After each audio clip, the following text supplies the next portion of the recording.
obviously refugees trying to get away from areas in the Middle East that are still in a big state of war. These are not people trying to get away from areas in North Africa. They look like any European family that you would live next door to. Man, the dog whistles are just loud here, yes. They're middle class, they're not refugees trying to get away.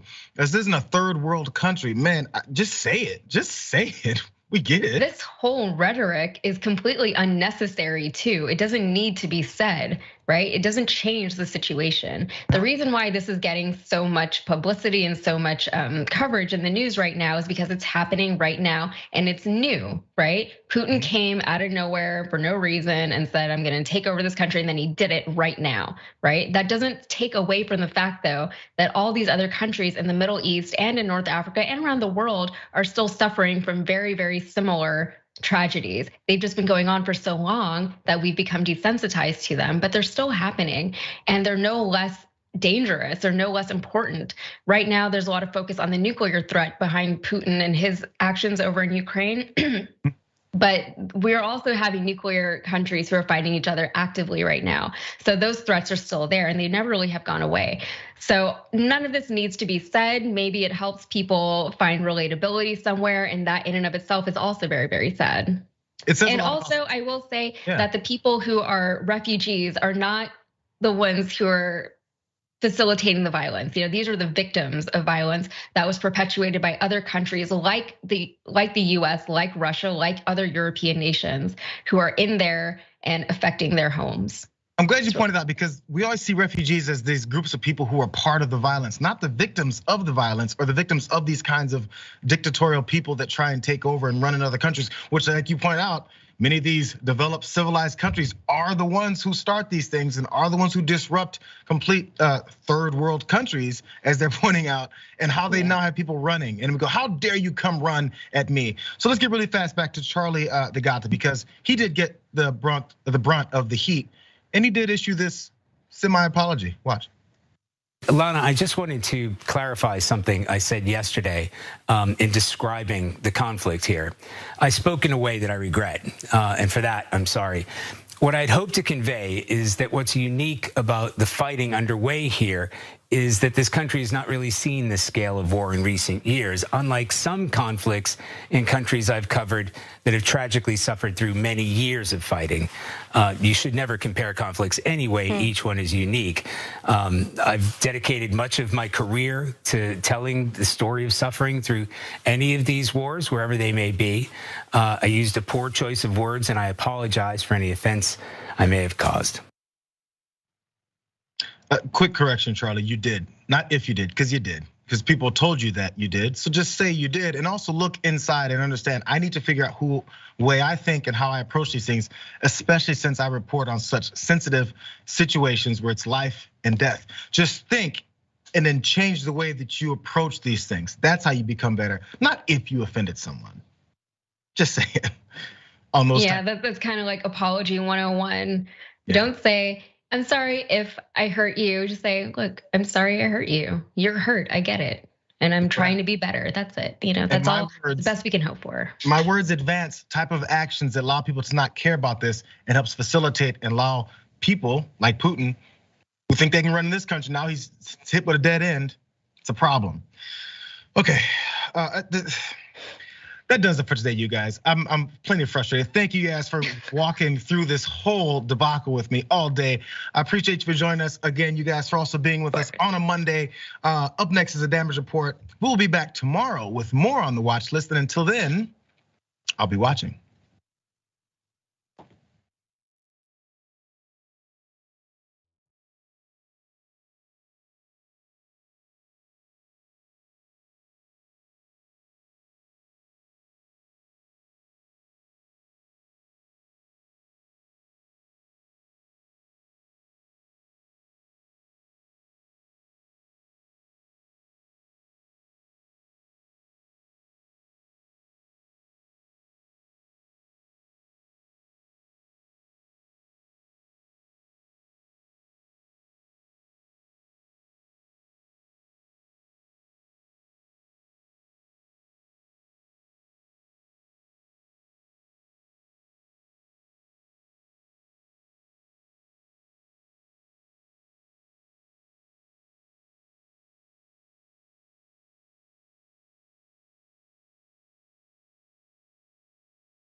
Hey everybody, and welcome back to another day, another week here at the Damage Report. I am John Iadarola, and I don't have much. But I do have Francesca Fiorentini joining me on the show today. Francesca, thank you as always for being here. Hi, good to be here. Happy Monday. Welcome, one and all. Monday. Welcome Isn't it to happy? week 2 of the war. Yes. Everyone, isn't that fun? But anyway, we are of course going to be talking about that. We're going to give you. We should really have a segment for this. There's so much coming out every single day about it. We are going to try to make sure that you know about all of the most important bits of news, and then we're going to move on to the right-wing attempt to make sure that you come out of this conflict believing that it is the fault of the woke that it occurred.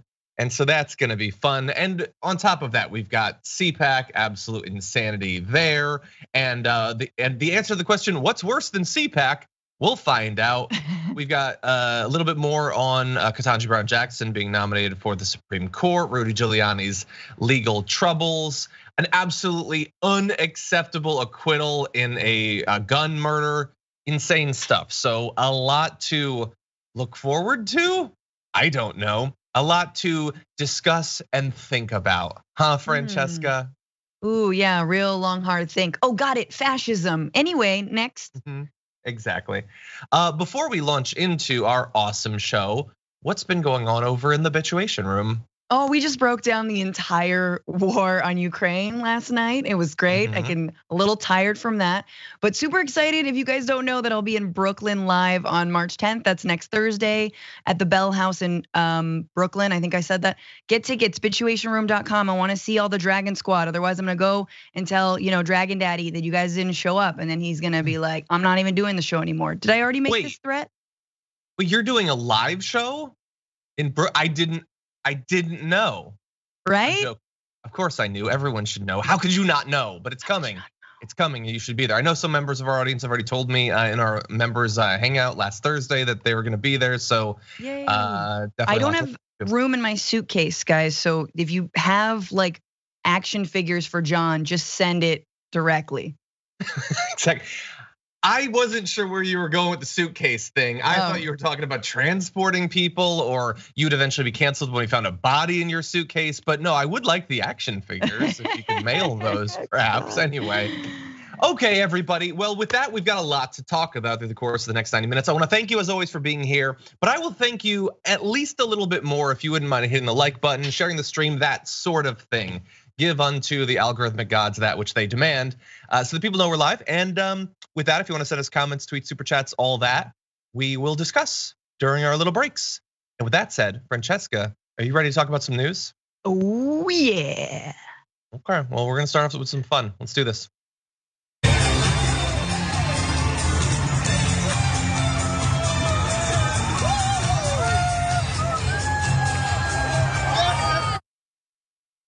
Okay, now we're having fun. With that video, two things are true. One, CPAC's back, and two, the supply chain issues haven't yet hit the Molly supply. But anyway, there's some crazy dancing going on. And with CPAC, the big gathering of the kookiest conservatives in the country, that means a few things, including celebrity appearances, assuming you define that word a little bit broadly. So we've got Kevin Sorbo wearing a jacket lined with his tweets. Oh God. I guess that's a thing that you can get done.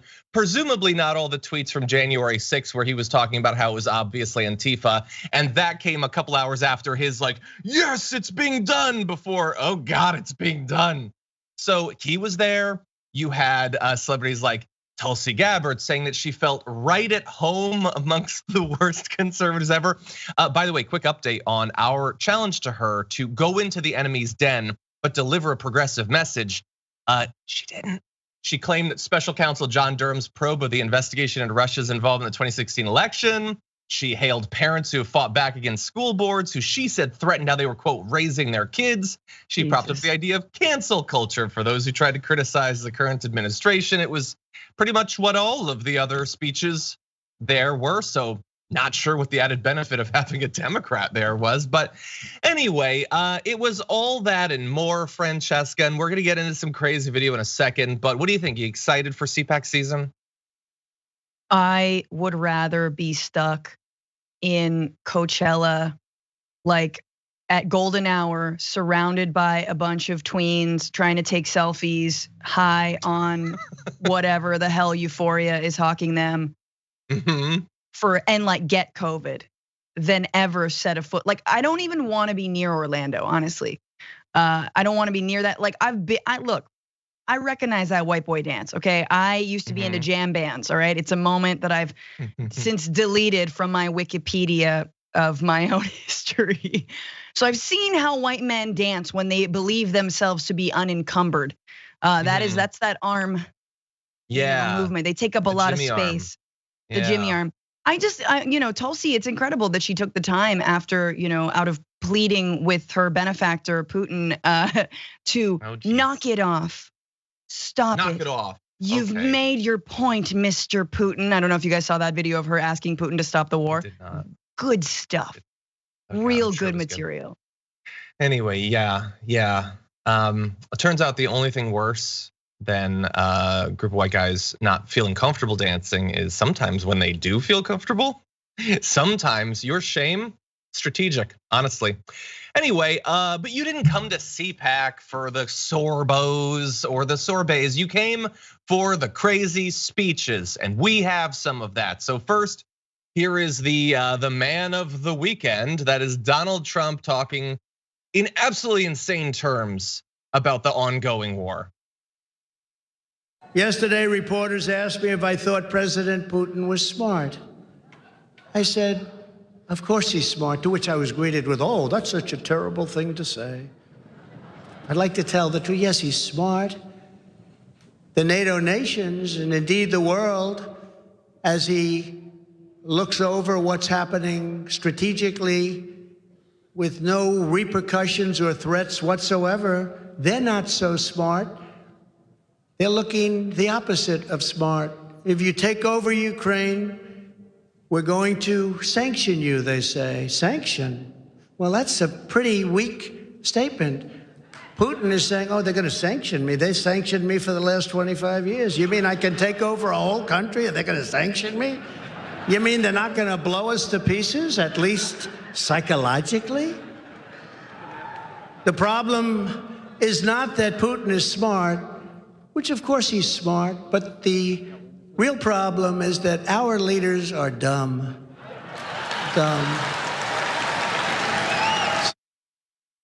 Okay, I want to give some credit to the audience there. They were obviously clearly very bored during that low energy, insane, repeated Putin is smart speech there. But finally they got to the end of the line and they recognized that they're supposed to clap there, so they did.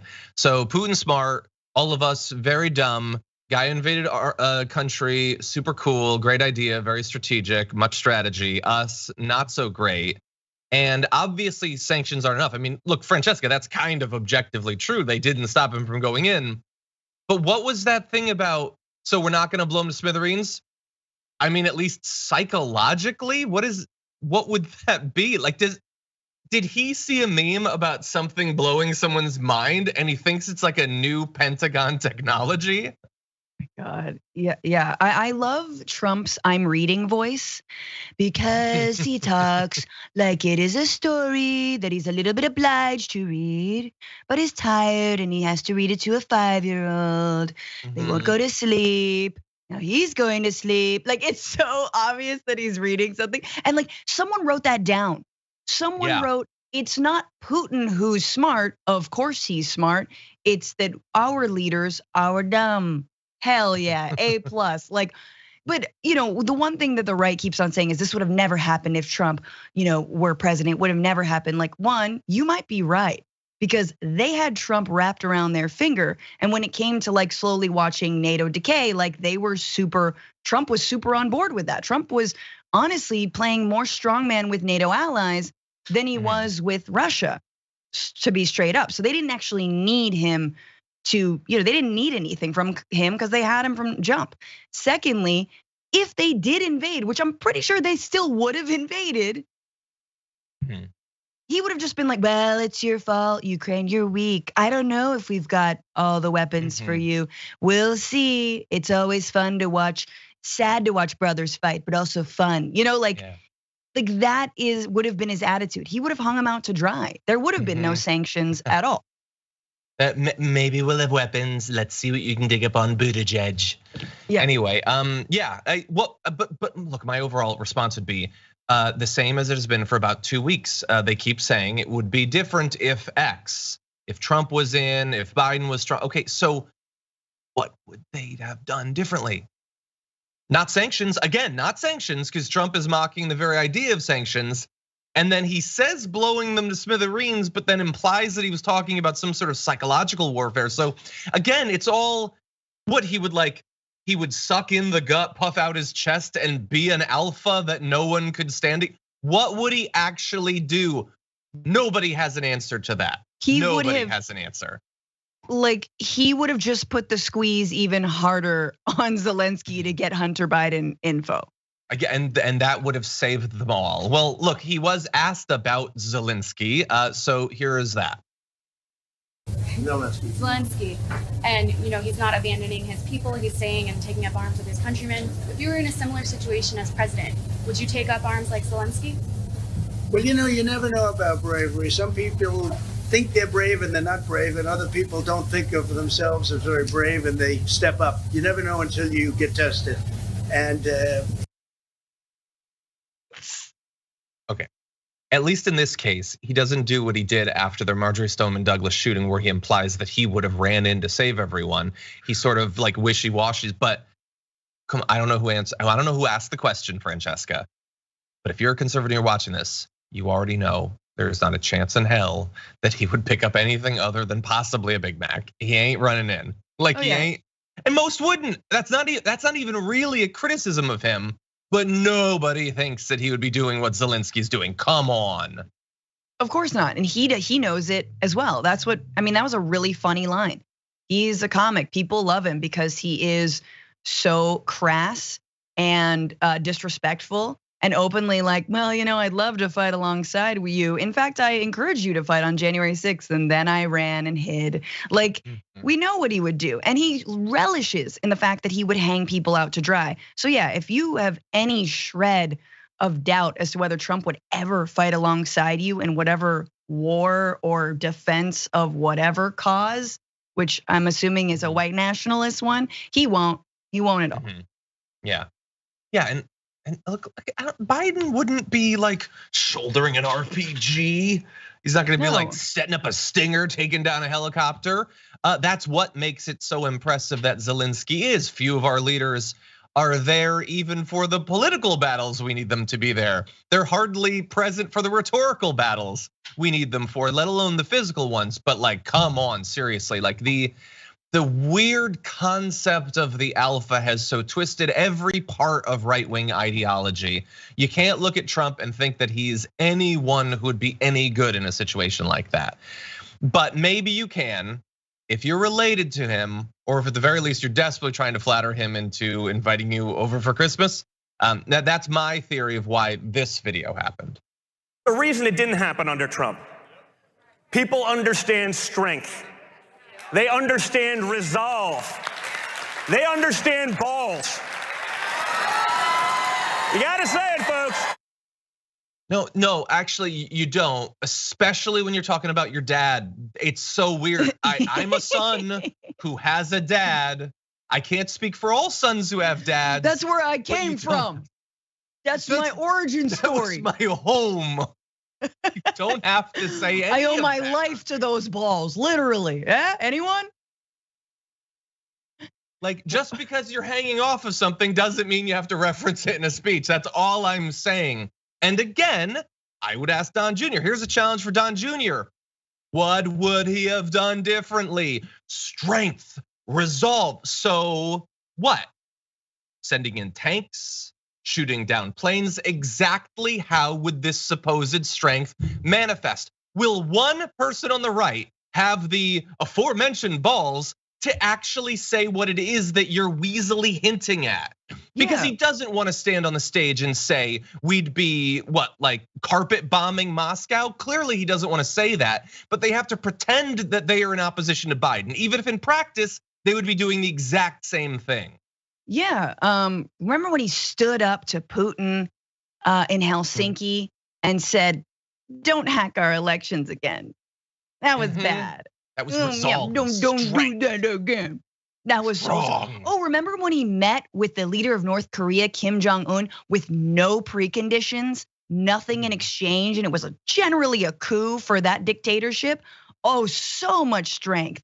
Incredible amounts of strength. This guy, remember when he danced with a sword in Saudi Arabia and put his hand on an orb, and then when they killed an American journalist, he just looked the other way? So much strength. And look, Joe Biden should be doing a lot better with an ally, supposed ally like Saudi Arabia, but you are an idiot if you think that Trump was in any way strong. He was strong in that he was a strong man, meaning he's nothing but his own personal ego, and he can get played like a fiddle from everyone around the world. He's not representing his country, he's representing his own small-minded interests, and that's the easiest person to have wrapped around your finger. Yeah, great point. And by the way, overall, to the idea that like they're all saying like there was no war under Trump. What are you talking about? The US was involved in multiple wars the entire time, and as you said, allowed devastating wars to occur without even attempting to use diplomacy, let alone sanctions or anything else to stop it. So it's just totally ahistoric, and you don't even have to go that far back into history.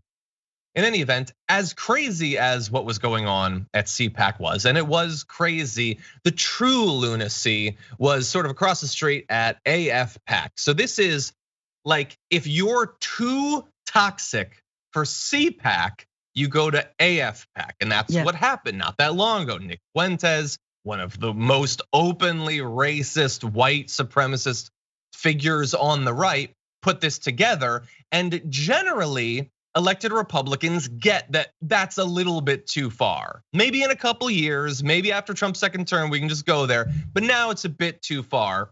Some, though, don't have a problem with it. And thus, you get a speech like this.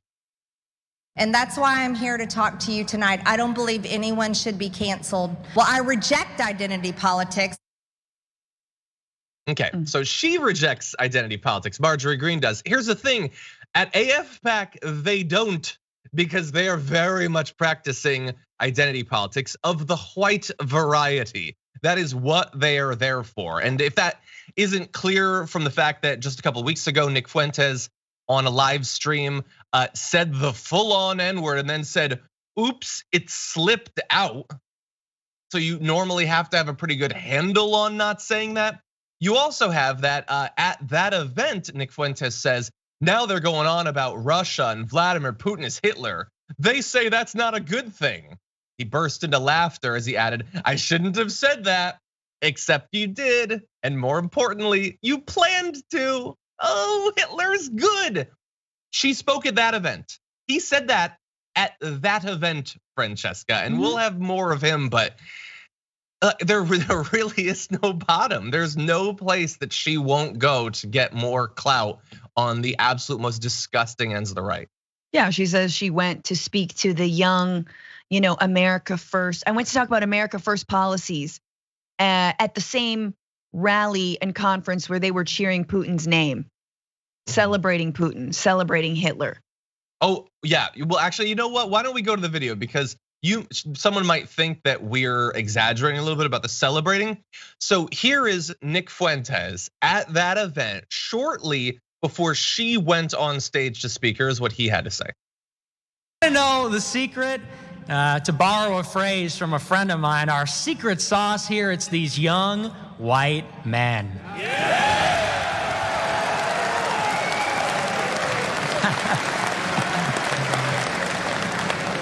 That's what we call the secret ingredient. America and the world has forgotten about them, but not us.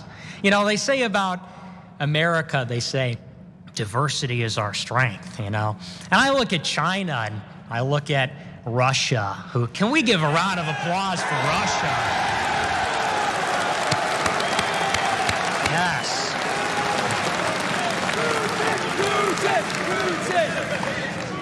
Absolutely, absolutely. Okay, so let's be very clear. That was not a video from a week ago, as if that would justify it. It was not a video from a year ago or 10 years ago. That was this weekend. That group of, hey, what do you know? All guys basically were cheering Russia as they invaded Ukraine, cheering Putin specifically. They were shouting Groyper and stuff like that. So Francesca, what do you think about the secret sauce that bizarrely never stop grinning young man was talking about there? It is poison. That is what that is. I mean, look, what stood out to me, and I watched that clip a number of times, and it is incredibly chilling, even though I have so many words I can't say on this program for that that person. But this is at the Marriott.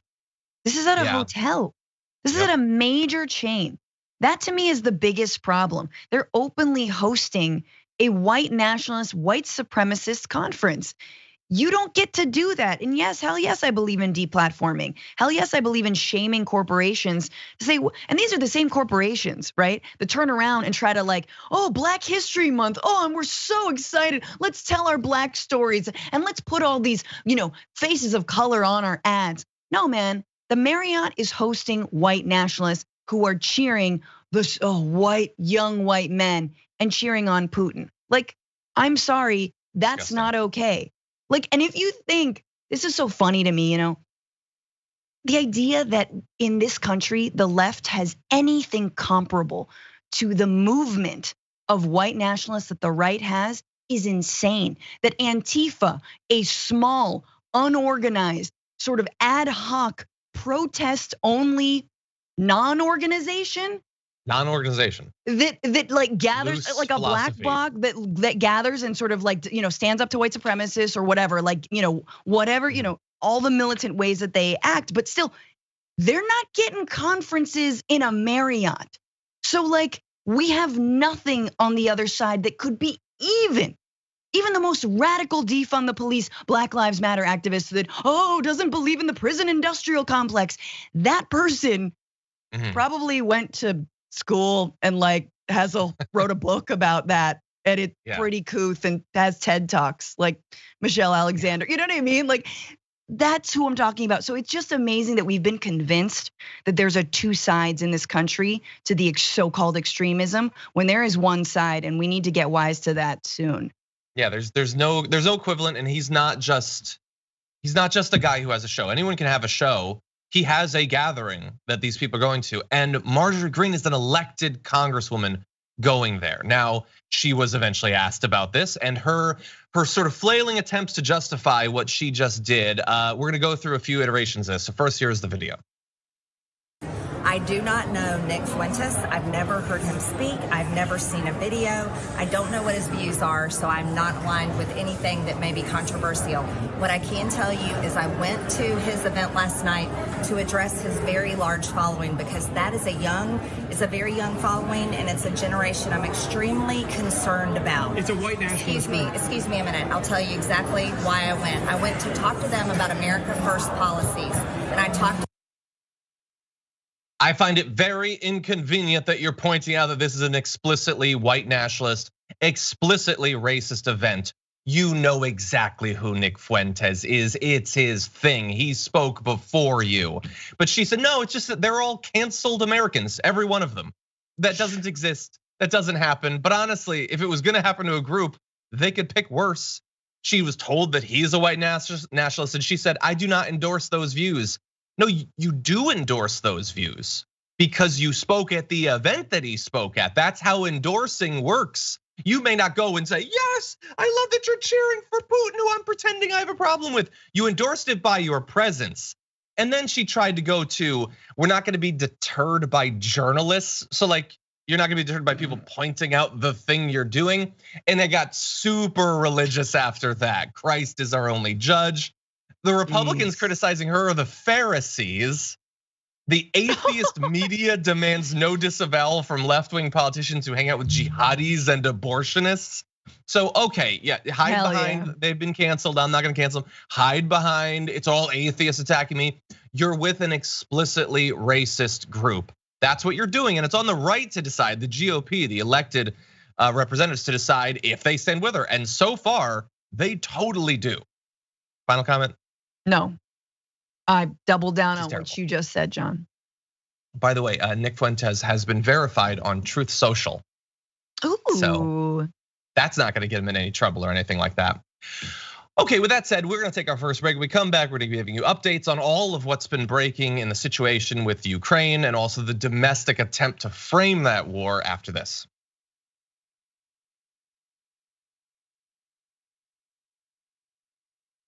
Okay, everybody, what's been going on out there? We're gonna find out together. So first of all, I wanna thank Maureen Fallon for becoming a tier 1 member over on YouTube. Much appreciated, glad to have you here.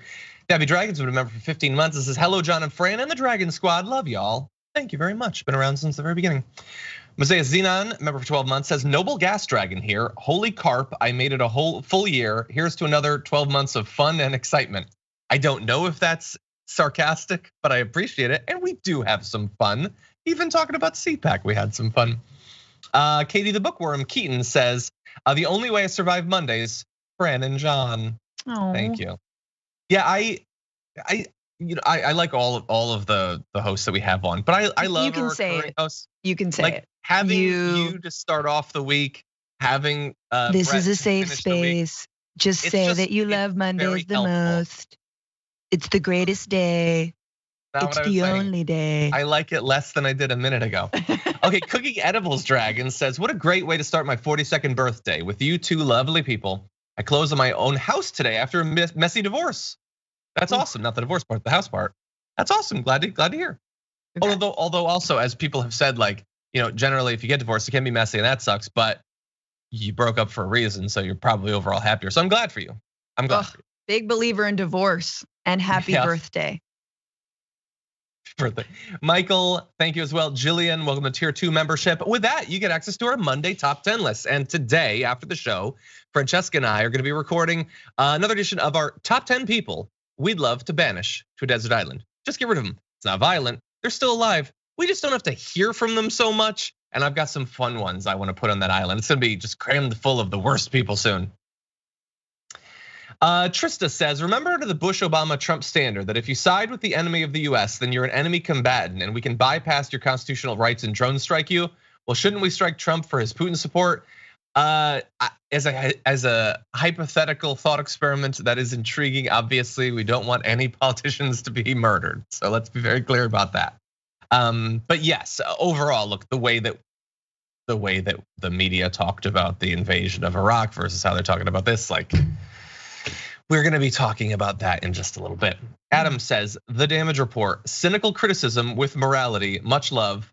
Have a glass, enjoy. Pop-Tarts are gross, by the way. That totally counteracts all the nice things that you said. Thank you, but no thank you for the last bit. And Adam, thank you for the little rhino you give us as well. Okay, non-human humanist says, please Trump has a ball. Vlad handed it to him as a gift in Helsinki. Okay, I can't finish reading that. Anyway, thank you, but sometimes it gets through the filter, but it's a little bit too risque. Thank you though for that. Dave Thurston, AKA the Druid of Dragon, says Trump and his ego has a strategy. It will come in 2 weeks like his healthcare plan. In short, he has nothing. If this happened during his administration, he would have signed a non-aggression pact. I mean, he would have, honestly, what would he have done? He would have done exactly what he's doing right now. He would do speeches about how Putin was very smart. That's what would have actually happened. Over on Twitch, Ashes, been with us for 15 months, says fantastic Monday. Hi, John. Thank you very much. Thank you for being here. Rusty Bikes gifted 5 tier 1 subs. How nice of you. Maria Hall has been here for 20 months, says 20-month anniversary, 20 months of TDR appreciation with the awesome Dragon Squad. Much love to the community and much love returned. Holy Beer Dragon gifted a tier 1 sub 2. Geez, so many subs going around. Carefree gifted 5. Thank you. Much appreciated. Okay, a Dent Hitchhiking Dragon, 18 months, says, Fuentes is trained to be the Joker. Oh God, and his jokes are just as good, honestly. Anyway, we've got a lot to get to. Buckle up, everyone. We'll be back in just a sec.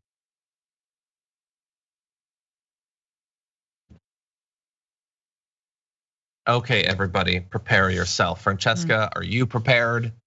Yeah. It's about to get serious, as we will see. Let's talk about this.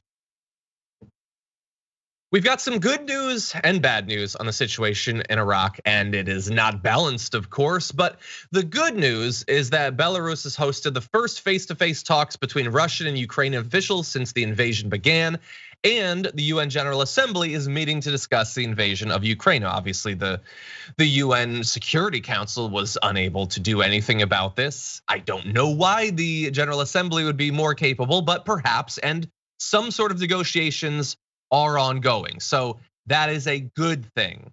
There is, however, also some bad news, including that over the weekend, Russian President Vladimir Putin ordered the defense minister and the chief of the military to put his nuclear deterrent forces in a quote, special regime of combat duty, which basically means they're at least implying they're more prepared to deploy nuclear weapons. So that's exciting.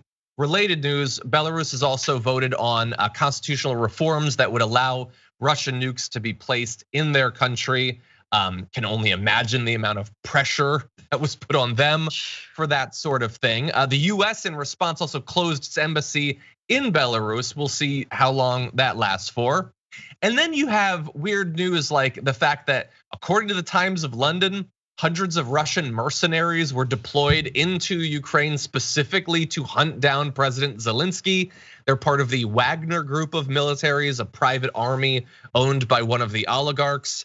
I know that does seem bizarre. Remember, we have Eric Prince and stuff like that. So it's a thing, it's terrible. And there's a lot more that we'll get into, Francesca, but a little bit of hope perhaps that diplomacy can still work, especially because as we'll get into, the economic ramifications for Russia have been significant. But what are your thoughts about the current state as we launch into the second week? Yeah, quick correction. You did say Iraq right off the top, a little Freudian fun slip. Yeah, it was. Apologies. No, it's all good. I know you meant Ukraine, of course. Sorry, I'm effectively Biden at this point. Anyway, yeah. Okay, let's continue. Yeah.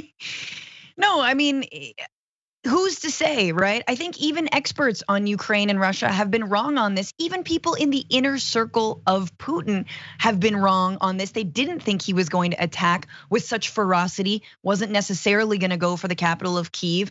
But the guy's lost. He's gone. He is fully nuts. I don't think he is a honest actor or partner. So we will see what happens with these diplomatic talks. My fear is that they are somehow a trap, a la, it's a trap guy, squid, calamar, sergeant, whatever. The point is. Thank you for attempting to be part of my world, but continue. He's got a fun Sergeant Calamari name. Everyone's gonna correct me, but yeah. It's Admiral Akbar. Yes. Okay, thank you. I think this is not funny. We're starting off the week on our best. This is very serious. It's messed up. It is upsetting. We need to laugh whenever we can because this is so volatile. Last thing I'll say is it is concerning that Russia would even say something about nukes at all because of course Ukraine doesn't have nukes. In fact, Ukraine forced to give up nukes in 1994 under the Budapest Agreement that basically said, Russia, hey, don't invade us and we will give up our nukes. That was all good. All above board. Then that was violated in 2014 when Russia invaded Crimea and effectively took it over. So here we are in this moment, and I'm someone who believes in intense and not unilateral, universal nuclear non-proliferation. In fact, a ramping down, a destruction, a no more nukes for anybody world. But here you have this double standard of Ukraine giving up nukes, and now Russia invades, and Ukraine can't even pull out the apocalypse card. Not that any country should, but here we have Putin saying, oh, I'm pulling out the apocalypse card. I said nukes. I said anti-nukes, but I'm the one that has them. Exactly. He knows no other country is gonna strike first. No, definitely not. But every couple days, there's another implication, a threat of that. So yeah, needlessly, again, ramping up the already record high tensions. I do want to give you a little bit more information about the negotiations we talked about earlier. First of all, they took place basically at the same time that Ukrainian officials are accusing Russian forces of launching a barrage of rockets on a residential neighborhood in Kharkiv, killing dozens of civilians. So yet more pressure to bring this to as quick a close as possible because they do appear to be targeting civilians. So Putin and Macron apparently spoke for an hour and a half earlier today. Putin is saying a deal is only possible if Russia's legitimate security interests are unconditionally taken into account. That sounds vague, but it includes things like recognition of Russian sovereignty over Crimea. Again, seems It's fairly unrelated, but they're going to try to get out of it what they can. Demilitarization and denazification of the Ukrainian state is a continuation of their insane, ridiculous propagandistic claims. The presence of radicals inside of a country does not mean that the entire regime is composed of those radicals. And by the way, for the people who have, in the American context, gleefully picked this up and are spreading that Russian talking point, do they get that that's the exact same pretext for invasions that the US has used in the Middle East for the last 2 decades? Oh, you've got some radicals, we get to invade now. Do they not get that that's what they're doing? Anyway, also ensuring its neutral status. So what they're effectively calling for is not only not allowing Ukraine into NATO, possibly significantly curtailing or removing their military, and also clearly not allowing the ongoing regime of Volodymyr Zelensky. So that means probably, in effect, putting in some sort of puppet regime. We'll see. If it saves tons of lives, they might be willing to make that deal. But that is the current state of the negotiations, apparently, that are ongoing throughout this morning. I mean, I don't see Ukraine going for a regime change, like a willing regime change. But again, we shall see. It depends how bad this continues to get.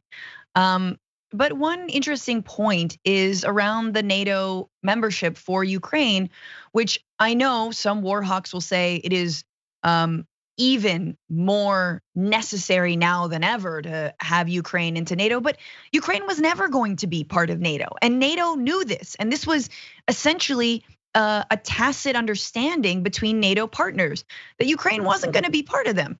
And they've never actually articulated that openly and said that publicly, either to the world and especially to Russia, or to Russia in front of the world, that yeah, no, NATO, Ukraine's not gonna be part of NATO. So I mean, it is, for me, with all of this stuff, it is very difficult as someone who does not believe that war is the answer, does not believe that continuing to build up troops and weapons and missiles and spending $700 billion of US money every single year on those bases and wars and buildups.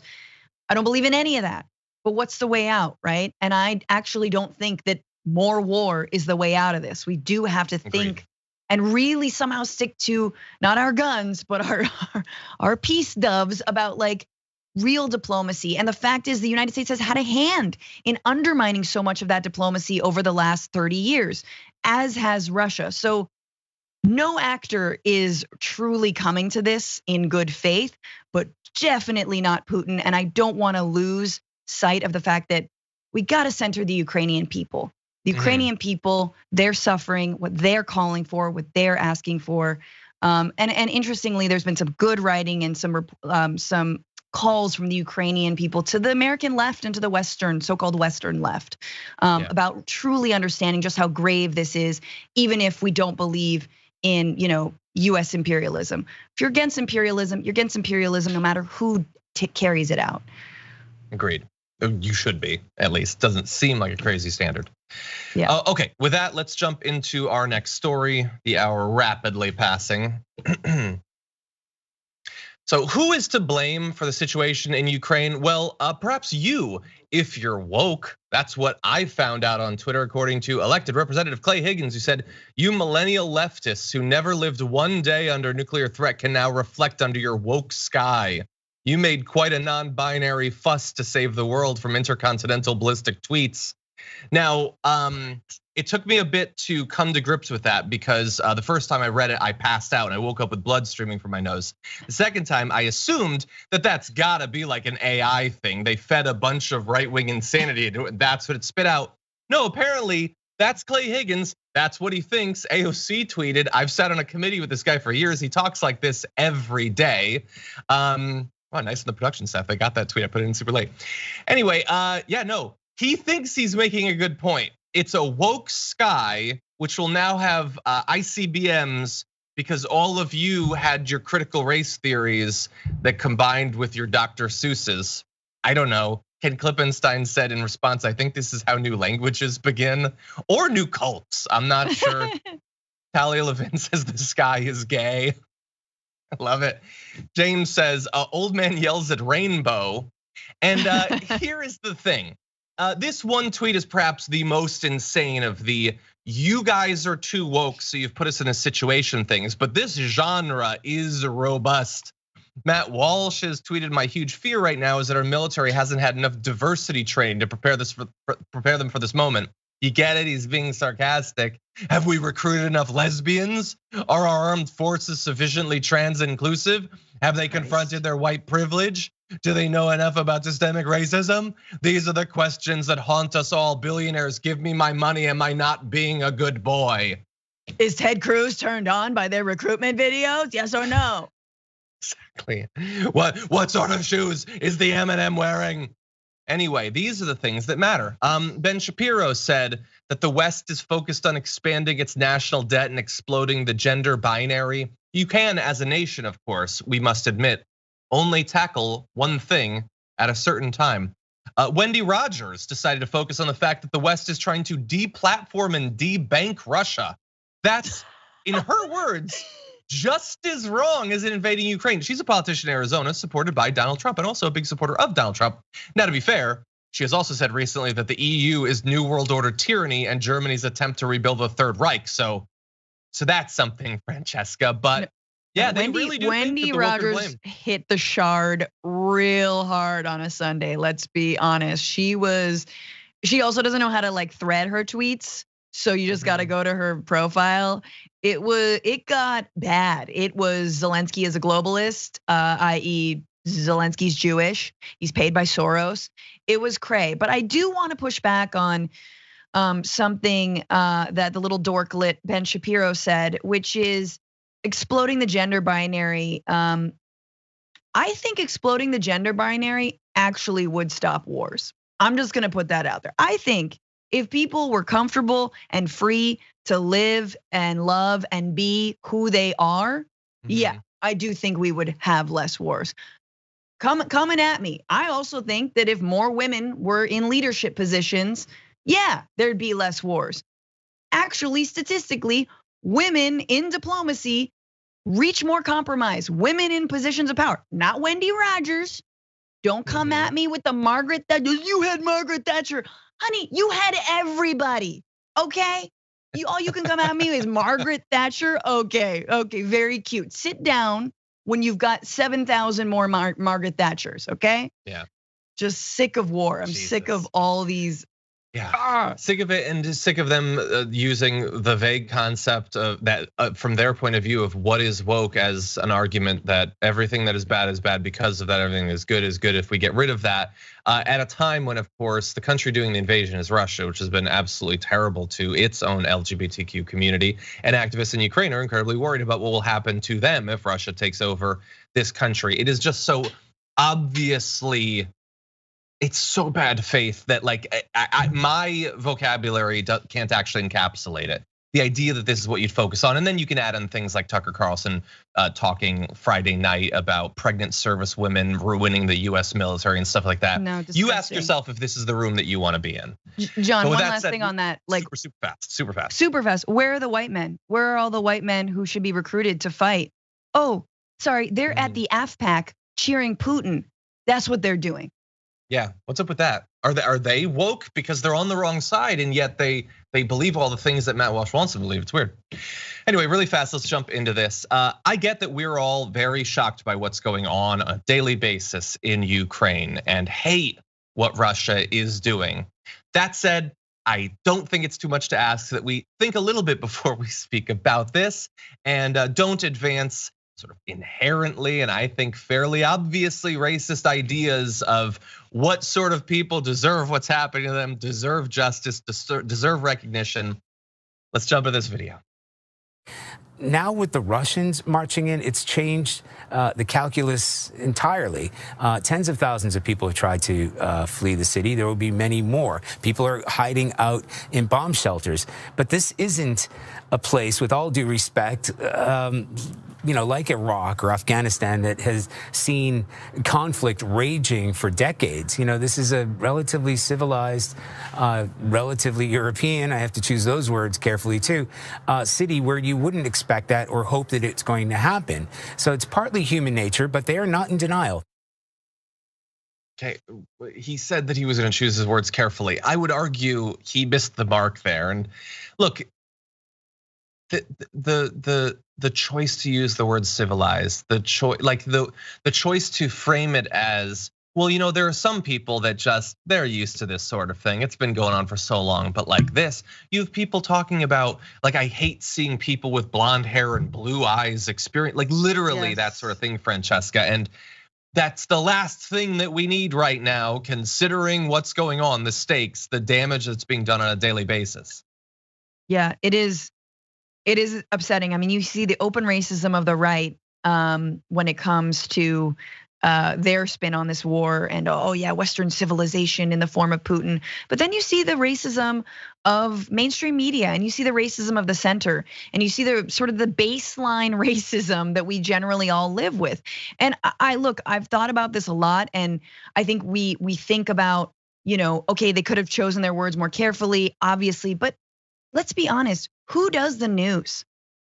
9 times out of 10, it's white people, and especially when they're foreign correspondents, all right? And that's why, it is so important to have representation in news media. It is crucial, especially in foreign wars, to have people who've maybe lived through it, people who are refugees. I mean, I think of like Ilhan Omar being, having to leave Somalia. Like, it does matter when you have people who have these lived experiences, who can openly naturally humanize all people, no matter what color their skin is. And it's such a big tell that media organizations in the year 2022 have not diversified, don't care about getting local reporters, local knowledge when it comes to this kind of stuff.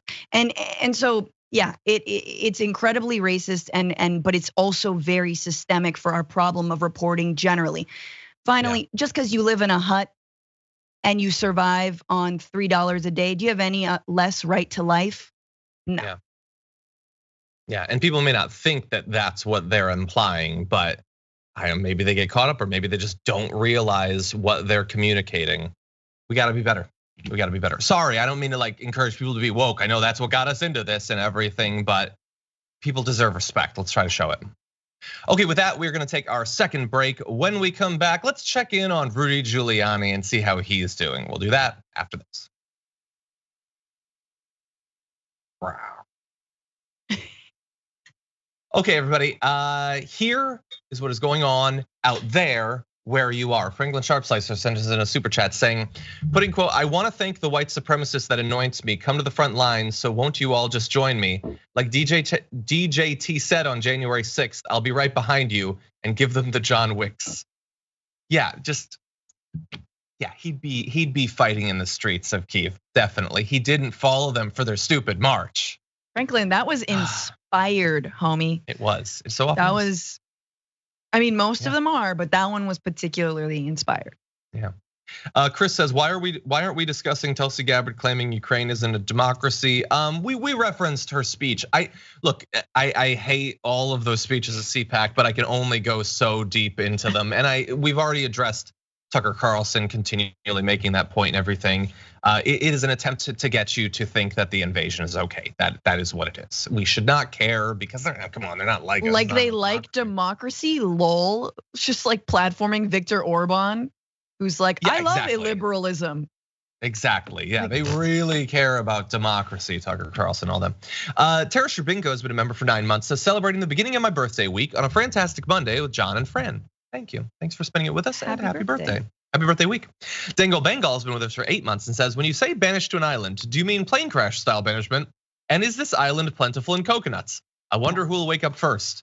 I don't know. They will live long, fruitful lives on the island, but they won't have access to Twitter and I won't have to know what they're doing. That's basically the standard for me. Francesca, you can define it however you want. Maybe we could each have a different island.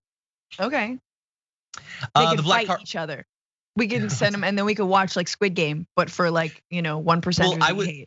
I would say they would fight each other because that's all they know is conflict. But anyway, the Black Clark Kent. That's hard to say. Welcome to Tier 1 membership. Thank you for being with us. Okay, Luis Belmont Shows says, I am thoroughly disgusted that the US are allies of Saudi Arabia. Yes, and mostly silent, partners in the continuing war on Yemen, which by the way, most people don't know this. when one country invades another, all of the other conflicts that are going on don't actually stop. They still are going on. So I just want to make sure people knew that. It's a weird little factoid I saw on Reddit. Dusty Jones says, the nerve of the GOP attacking the LGBTQ community, thinking that they caused Russia to attack Ukraine must be the stupidest thing I've ever heard, at least since Trump said windmills cause cancer. Maybe dumber, maybe. Because like they could, why not? Energy does have bad health effects, just not that particular health effect. Anyway, Sam's girl says, stuck in a tire shop waiting for my vehicle to get an oil change, and I have to sit here with a very angry right-winger spewing his garbage as loud as he can. Pray for me. I don't know if that's on TV or in person, but it doesn't sound great either way. Cody says, according to CNN, those negotiations have just fallen apart and they've gone back to their capitals. Exactly, that's to be expected. It's gonna take multiple starts and stops. Hopefully they can get there because there's a lot on the line. Brandy Lou gifted a tier 1 sub over on Twitch, very nice of you. And then I think gifted another, well either way, thank you. Maybe double thank you in fact. Tiara has been with us for 7 months, says, woot, 1.5 dozen months. Thank you. Hi, Def's been here for 5 months. You all are the greatest. Ruth Dan for 9 says, hashtag Bezos Bucks for TDR every month. Love you, John and Fran. Thank you. Ghost Fox Toys 17 months says, happy fantastic Monday. It's my favorite way to start the week. Natural Born Keeler gifted a tier 1 sub. Thank you again very much. And English Canadian's been here for 15 months. It's always good to see Francesca on Mondays with John. It's the best time to see Francesca's on Mondays with John. Anyway, we'll be right back. I don't know about that.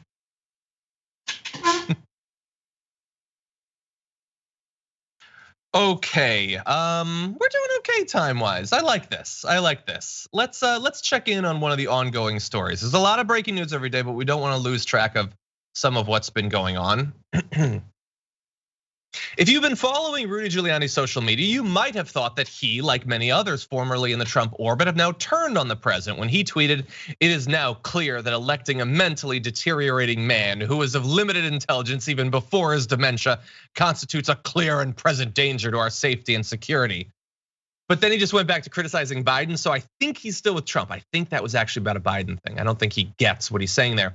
But he has his own worries, actually. The involvement that he had with the multifaceted legal strategy that was designed to stop the results of the 2020 election from going through, being valid, look like they might still ensnare him. Specifically one aspect of it, and that is the continued evolution of the case against him having to do with the false electors. This idea that the electors that states chose that would cast the ballots effectively that Congress would approve of could simply be replaced if that was convenient. That is under growing scrutiny by both federal and state investigators as one of the avenues that Trump, Giuliani, and other allies deployed in their aggressive drive to subvert the election.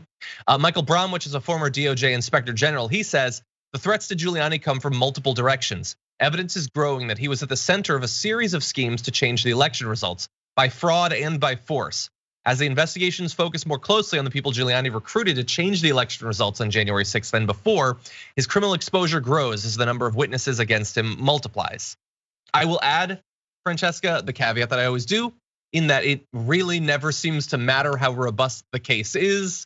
There's just this massive shield between them and consequences. But I mean, we've seen multiple new bits of information pop up about this. It certainly seems plausible at least that he could be under some pressure regarding his enthusiastic participation. I don't think Giuliani survives this. I mean, he will fake his own death and leave. But no, I don't think I thought you were being serious.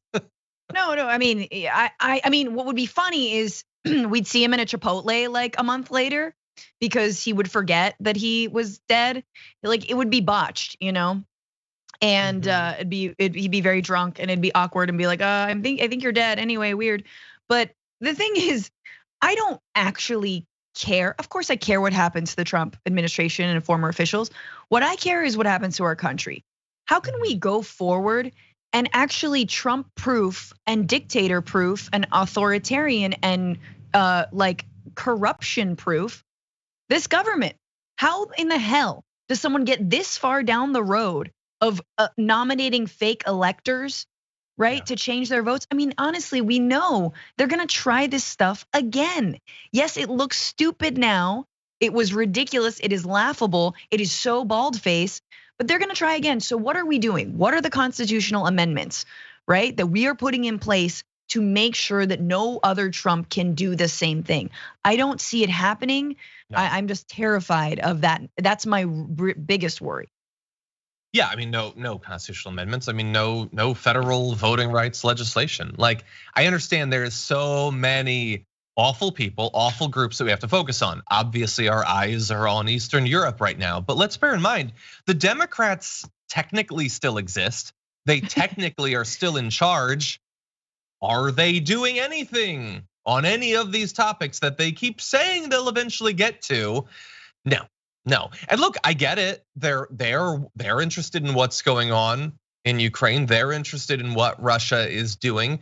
They still have a job, and technically it's full time. I feel like they could do both things. And the issue is that the clock is ticking, not only until we potentially have another election, Trump could get back into office. All of these people could still be someday in the same positions they held in the past administration, but we're also cruising towards an election. We already know these politicians are deathly afraid of doing anything close to an election.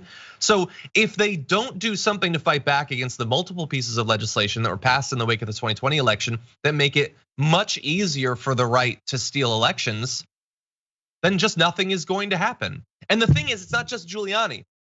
Some of the state legislators who were working with Giuliani on the scam, this is the last graphic, heads up to the director, they're now running in other races to be Secretary of State, to be governors. They were part of the plot too. Giuliani maybe seems, because he's so ridiculous, he may seem like a bit of a sideshow, but the people who wanted to be active participants in this are trying to gain control of state election systems right now, and there is nothing being done to stop that. Yep. No, that's terrifying. Mark Finchman and Doug Mastriano, just reading that graphic that you just put up. Yeah, what are the ramifications? What are the consequences? All these folks tried to overturn an election. They maybe weren't storming the Capitol, but they were doing it in other means. That's illegal, and it should be. Yeah. Well, unfortunately, that is all the time we have for this first hour. So thank you to those of you watching on our linear platforms. But if you're on Twitch or YouTube or on our members app, we've got a lot more to talk about. So, okay. Good, I can preview. When we come back from a short little break, Francesca will still be with us. We're gonna be talking about the arguments that were made in the wake of Ketanji Brown Jackson being chosen to be nominated to the Supreme Court. We've got Bill Barr actually flipping on Trump. Some pretty devastating comments about him and a terrible acquittal in a shooting that never should have happened. We're gonna be breaking down all that and more for you after this.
Welcome back, one and all, to what remains of the show with me, John Iadarola, and Francesca Fiorentini. Francesca, as always, it is a pleasure having you here.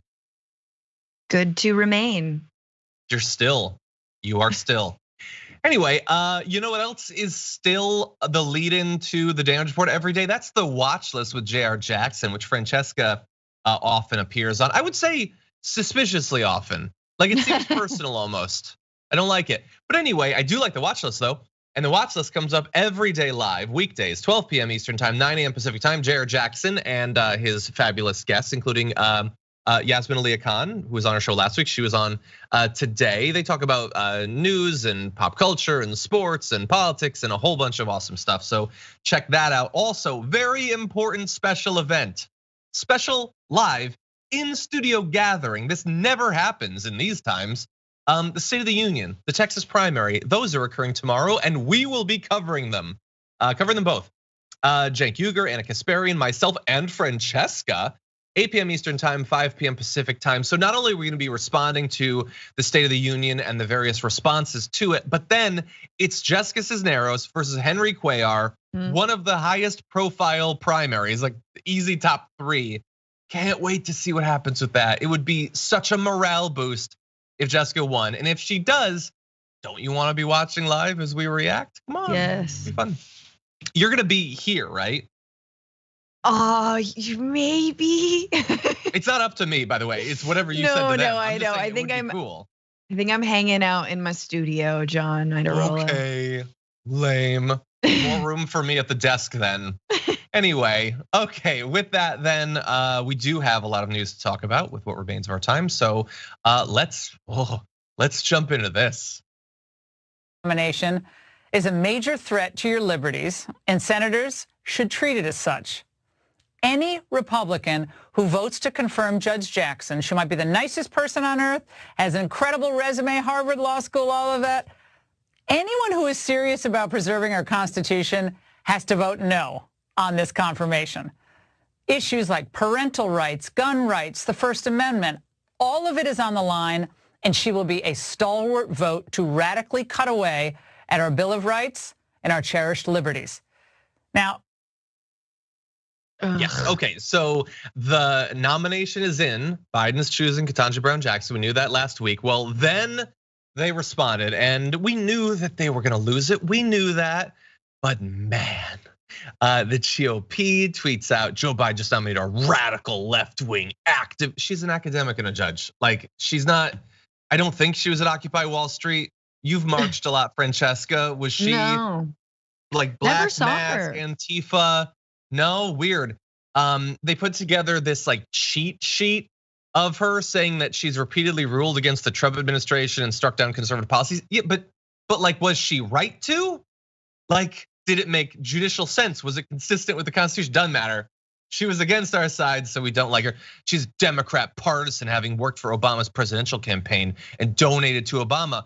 So would you like to ban anyone who's donated to political campaigns? We can have that conversation if you want to have that conversation, but I don't think you want to have that conversation. They didn't have a problem with their judges having donated to Republicans. So look, we knew that this was going to happen, Francesca. How do you think, and we'll get to we have Tucker Carlson absolutely losing it, explicit racism. How do you think they should respond? Should they just go about their business, have the hearing, try to push it through, or do they need to get out in front of all of this and do some PR for her? You mean the Biden administration? Yeah, and those are going to be trying to shepherd it through the Senate. Well, honestly, the White House did push out a few infographics of their own. And I was like, oh, okay, whoever is in the graphics department of the White House crushing it. Like, about like what you should know about Ketanji Brown Jackson. I was like, that's very cool. And she is pretty dope. I mean, honestly, being one of the first person since Thurgood Marshall to have been a defense attorney sitting on the bench, that's huge, right? And also it's striking that we don't have anyone who's been a defender. She was a public defender at one point, currently on the Supreme Court. Like, how? In what? Exactly. So you've never represented any defendant ever? Like, no, that's so biased. Obviously, the entire court is biased in the favor of corporate interests and the 1%. Honestly, they still have the majority. Guys, you can give this up. But I know you're gonna go into some of the like, I mean, beyond that sort of like 80s prom queen Barbie, whatever she was saying. But like Marsha Blackburn, a senator, has tweeted that she wants to meet with Ketanji Brown Jackson to see if she's a person of, quote, high character. Like, what period piece? What like antebellum period piece is that from? That's some Gone with the Wind BS. Yeah. You're not setting her up with your eldest son. Like, it's to be, by the way, should he? I'm looking. I am sure that she voted for Kavanaugh. Like the idea that now they have these supposed. And by the way, like, can they vote against her? Sure. It was not always the case that you just expected that the opposition would vote 100% against her. And in this particular case, 3 Republicans supported her for the position that she's in right now. We will see if any of them vote for her on the SCOTUS. But the knee-jerk need to pitch her as some sort of radical, like, it is deserving of parody, and in fact has received some. We have this tweet from Ian Millhiser who says, in choosing the radical left Ketanji Brown Jackson for the Supreme Court, Biden caved to left-wing groups who think that the EPA is constitutional, that the Voting Rights Act is the law of the land, and that Obamacare should not be repealed by a single judge in Fort Worth. Exactly, the horror. But anyway, good tweet, Ian, by the way. So Tucker is gonna comment on that. You already knew what was coming. When you look at his face, you know what's coming, but here it is. Let's say you really didn't care about the country you lead. Let's say you wanted to humiliate and degrade it and undermine its ancient institutions. What would you do? Well, you might take the single most important appointed position in the entire government and announce in public that you were filling that position on the basis of appearance. Not on the basis of skill or wisdom or fealty to the founding documents of the United States, but on the basis of the way the person looks. So it's not a question of saying, we found the most qualified person who happens to look this way. What you're saying is, we found a person who looks this way, who, by the way, may be qualified. That would send a very clear message that you don't like the country you run, and you don't care about the institutions that its ancestors built. And Joe Biden is doing that. We'll have details straight ahead. We knew Francesca that it was coming. That is just disgusting.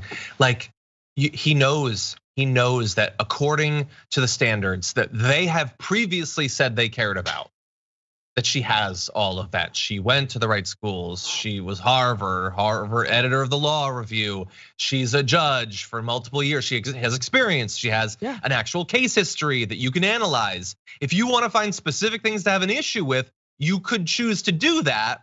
I am assuming you would have done that, Tucker, if you could have, but you can't. So you fall back on well, I don't like the look of her. She was only chosen because she's black. That's the only possible reason. And he wants to believe. I'm not saying she couldn't be qualified and black. I'm just going to reassure my audience that I'm assuming it. We're not going to analyze her qualifications. He's not going to go through the different courts she's served on. He's not going to dig into her case history. He is just going to label her an affirmative action hire. That is what his show is there for. I can't believe he's still on the air. I mean, I watched that and I'm like sick to my stomach. And I can't believe that the advertisers haven't jumped ship. I can't believe that even Fox News, who seems to be shamed into, at least taking some COVID protocol measures, even though every single person on its network is showing misinformation about COVID. Maybe like at what point are they gonna wise up? He'll be fine on his own. He'll join, whatever. He'll reinvigorate the Blaze. He'll reinvigorate he'll start his own media company. He will be fine, but just not beaming this poison into everyone's minds day in and day out. It's so racist. It's so unbelievably racist. And look, dig into her, Bass. She actually is pretty dope. And of course they'll use this against her. They'll keep on doing this. She defended someone at Guantanamo, was held at Guantanamo. She sentenced the Comet Pizza shooter, the Pizzagate shooter, to 4 years in prison. They'll hate that. Yeah. They absolutely will hate that. So yeah, if you do some digging, of course they're gonna hate her. Here's the thing though, the right has been successful in putting into play a Machiavellian plan to take over this country's Supreme Court. They've been grooming their justices since the Bush administration, since they were working on overturning that illegal election in 2000, right? They continue on until that. You got Amy Coney Barrett, Justice Kavanaugh, all of these people clerking and working with the far right. And now they're in power. What more do you want? You have the majority. You're slowly turning this country even into more of a corporatocracy, of a kleptocracy, of an oligarchy. Yeah. Like, why do you need this? You're just doing this to give red racist meat to your base. Yeah. I mean, you identified it. We have very different goals fundamentally. What is the goal of a show like this? What is the goal of the Bitchuation Room? Has a goal politically. We don't hide that. There is a world we can conceive of that we hope to move us towards. They don't need to do that because they're at that world, not the one we would conceive of, but the one that they would. They live in it. He is incredibly wealthy. Tucker Carlson could every day could just go buy a new car, crash into a wall every single day for the rest of his life. He'll be perfectly fine. We can't conceive of the power and money and privilege that they have, and they need to maintain it. And the only way that you can do that is by distracting people, confusing them, making them hate Ketanji Brown Jackson, and making sure, by the way, that their hatred of her is founded on no actual information about what she's actually like. I'm not saying you have to like her, but you should probably look into it a little bit before you decide. In any event, I'm gonna show you one more brief little video. This Tucker was not satisfied with his own commentary. He brought in a guest to also badmouth her, so we have that. Really does undermine the credibility of the court. If I were the judge, I'd be a little offended that I was out in the White House having this announcement next to the last big affirmative action pick, Kamala Harris. She did not go so well for the country. So if she gets selected, hopefully this one is better. I sure hope so for the country. Oh yeah, I just hope so for the country. I don't want to say these terrible, awful things that I scripted in. I want it for the country.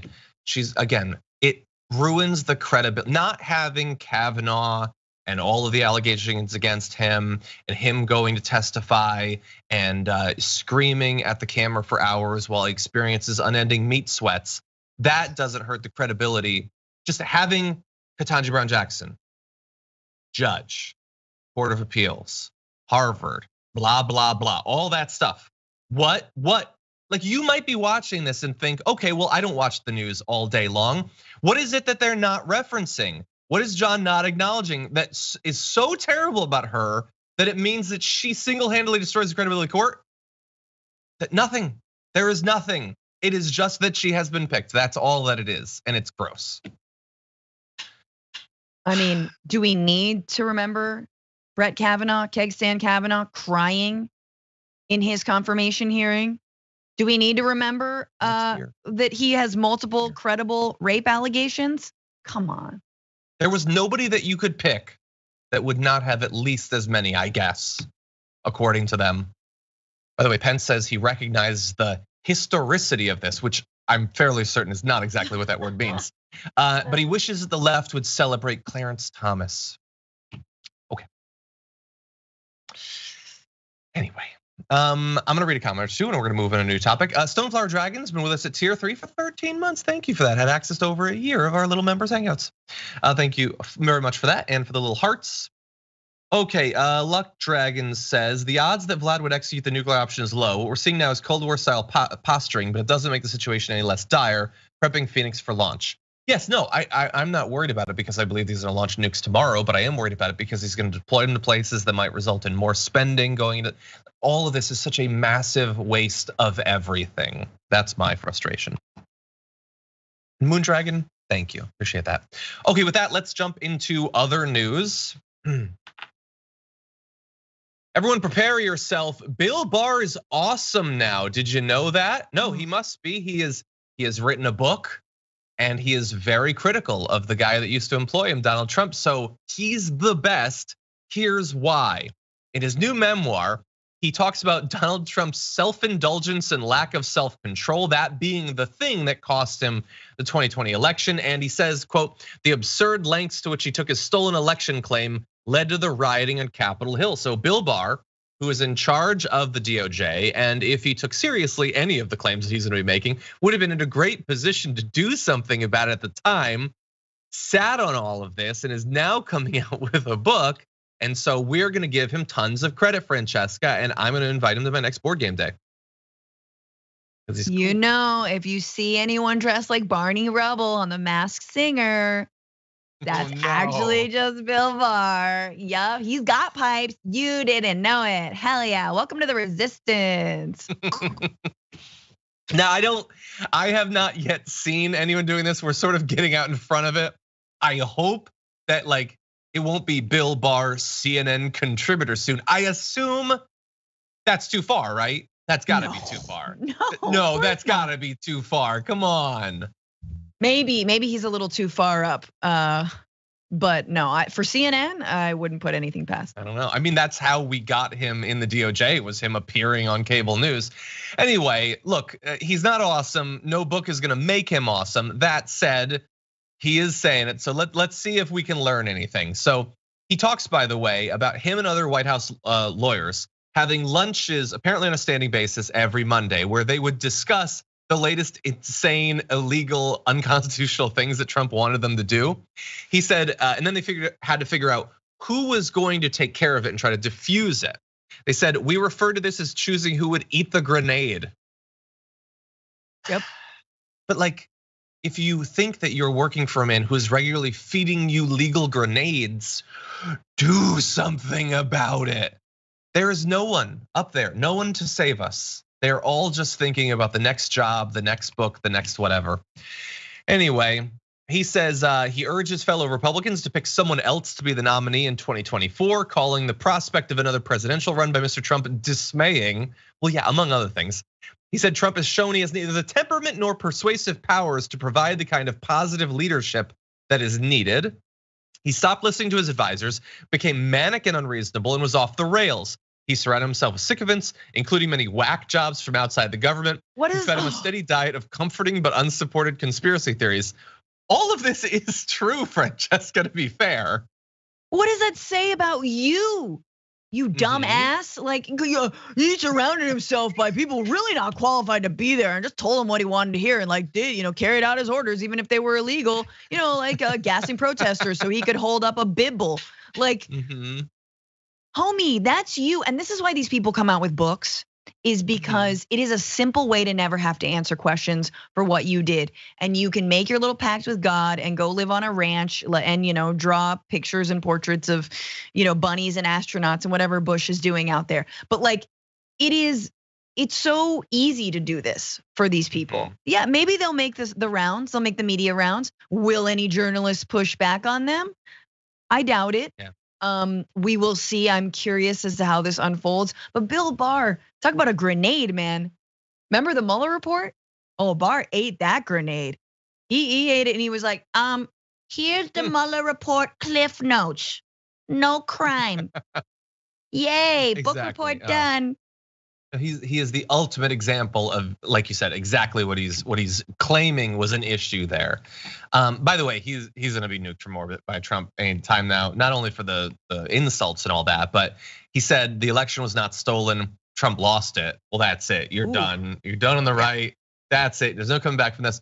By the way, we were reminded of last year, Trump called him a swamp creature over criticism of election claims that he already made. But like, you hired him. You chose, like if you're a conservative, you're watching this, I just don't get why you don't have a problem with him continually attacking the people around him that he brought in as establishment swamp. But like he said he was gonna drain the swamp. Why is he bringing swamp monsters in mid-drain? That's not how you drain a swamp, I don't think. Anyway, the whole thing doesn't make any sense. Bill Barr, let's hang out, call me. No, he's not cool. He's not cool, he's never gonna be cool. Okay. You wouldn't want to have a beer with Bill Barr? There's not a lot of people I want to have a beer with. Things were better in the 1950s. God, can you imagine? Well, I did everything I could and I do expect a job. Do you have a job? I can lobby on behalf of weapons contractors for you. I'm trying to do my Bill Barr. So much good in that position if he actually cared about any of them. I don't know about that, but yeah. Anyway. Okay. Oh, geez, this last story. Okay, everyone, buckle up. Let's jump into this.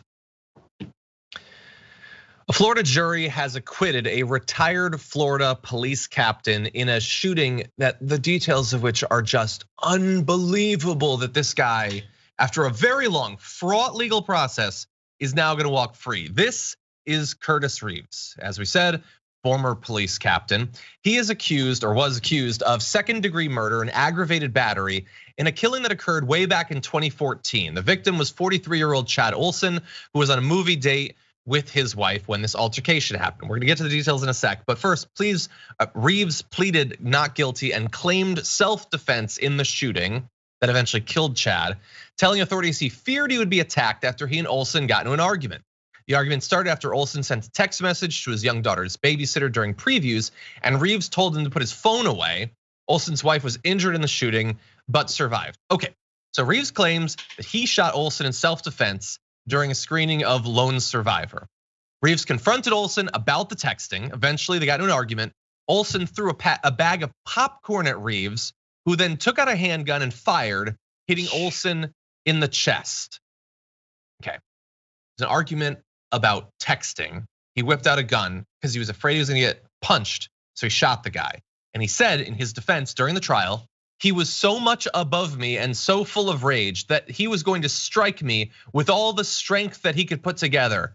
I figured this was the end of the line for me. I was completely defenseless.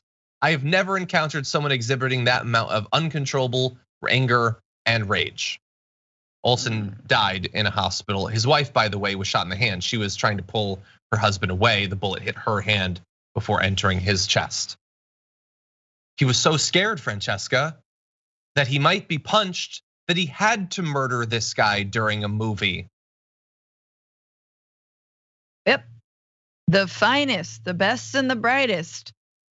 A police officer. I mean, like, I'm sorry, that we did another story earlier in the hour about the representative who called the sky woke. Also, former police officer. I just. They're out of their mind. They're out of their mind. If you're a police captain, you don't know how to de-escalate a situation because you're mad at someone texting, and then you get off. And again, our justice system is so in favor of police and former police, which is why something like the Derek Chauvin case is like a 1 in a million case, and everyone was stunned by it. And sadly, the Dante Wright case, which was overturned, but the jury did find Kim Potter guilty. And the minimum was much longer than it was, but then the judge overturned it because even if it's not the judge or it's not the jury's bias, everyone has a pro-cop bias. So totally, someone will protect them. Yes, someone will protect them, and that's what happened here. And I don't know Chad Olson's race, but I don't know. He's ascribing some like superhuman characteristics that like feel racialized to me, but maybe I'm wrong. Yeah, I have no idea about it. There's no value for that variable that makes what has happened and conceivable, let alone justified. The fact that you could have moved. I don't know, if you thought you had to draw your gun, you could have warded him off with it. Because most people, when you point a gun at them, don't continue to try to kill you with their bare hands. That's not actually what people do in real life. I should not have to tell retired police captains that's not how it happens. And honestly, being punched in the face, not great. Not the worst thing that would ever happen to you. Not worth murdering someone over. And by the way, if he hadn't had the gun, would he be like criticizing a guy, telling him to put his phone away, getting in his face, being effectively a male Karen, but in this case, a murderous one? They carry the gun to feel big and powerful, like they could do this. They fantasize about using it at some point, and this guy gets away with it. Devastating. Unfortunately, that is all the time we have. Francesca, as always, great to have you here. Thank you for accompanying us through another day in the news. Thank you. And by the way, we're gonna be going to do our top 10 list recording. So if you all are tier 2 or tier 3 members on YouTube, top 10 people we wanna banish to a desert island. It's gonna be a lot of fun. We'll see, we might get in trouble. But with that said, we got a lot coming up. Tomorrow is State of the Union, definitely stay tuned for that. And right now you can stay tuned for Indisputable. Dr. Rashad Ritchie will be coming up. It's gonna be awesome, you're not gonna wanna miss it. Stay safe out there, stay sane out there. We'll see you soon.